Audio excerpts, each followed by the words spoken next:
Halo adik-adik, berjumpa lagi bersama Kak Anton di Omega Science Club.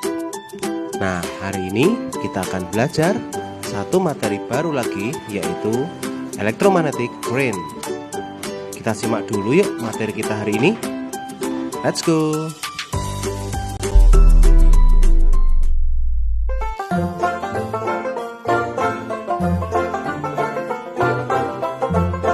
Saat melihat ada kren yang terpasang di puncak gedung, pasti akan timbul pertanyaan di benak Anda.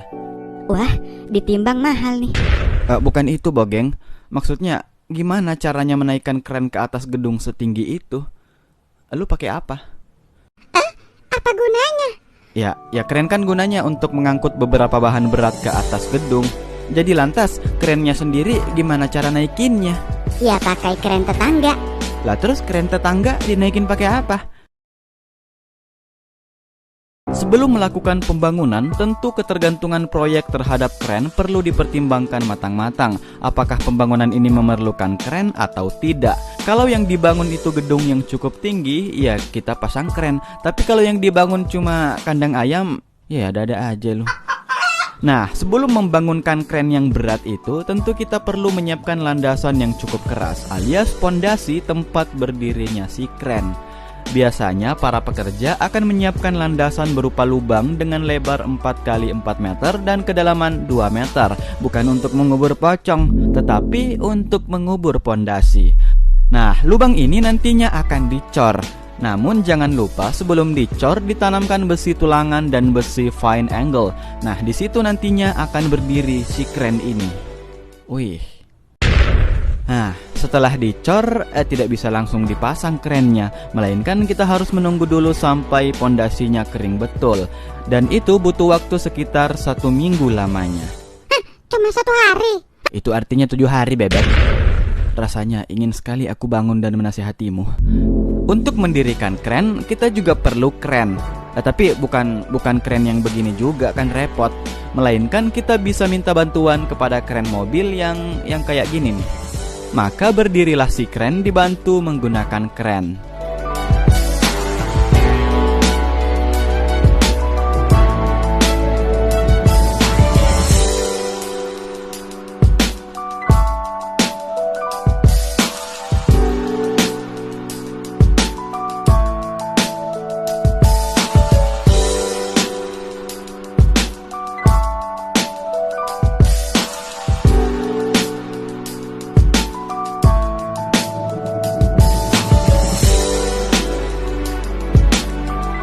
Tapi kok pendek bener ya? Nah, karena kren mobilnya udah nggak nyampe, sekarang saatnya bagi si kren untuk membangun dirinya sendiri, alias self-assembly. Jadi begini caranya. Lihat aja lah sendiri.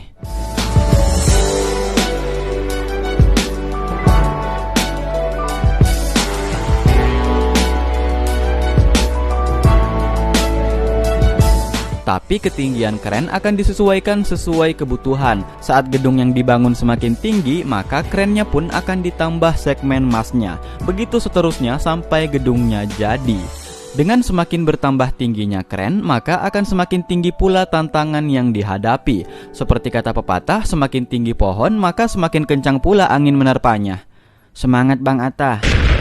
Begitu pula dengan kren ini, semakin tinggi ia tumbuh, maka akan semakin berat bebannya, dan semakin kencang pula anginnya. Maka dari itu, ia perlu diikat ke struktur gedung. Bukan pakai tali, melainkan menggunakan besi baja. Sehingga tidak jarang kita melihat ada kren yang numpang di puncak gedung. Nah, jadi gitu Gan, cara naiknya. Sekarang timbul lagi pertanyaan lain. Ini gimana nuruninnya, Bogeng? Pakai helikopter, apa pakai kuntilanak? Atau perlu kita minta bantuan limbat? Dan tidak ternyata. Ya, sebagaimana kita ketahui tadi, kren ini mirip seperti puzzle yang bisa dibongkar dan dipasang. Nah, pembongkarannya juga sama, dilepas bagian per bagian sedikit demi sedikit. Nah, setelah kerennya dilepas, eskavatornya lupa diturunin. Bisa aja lu. Nah, pemirsa, jadi begitu dong cara kren ini dipasang dan dilepas. Nah, sekarang bersama Omega Science Club kita akan membuat sebuah miniatur crane. Ayo kita buat.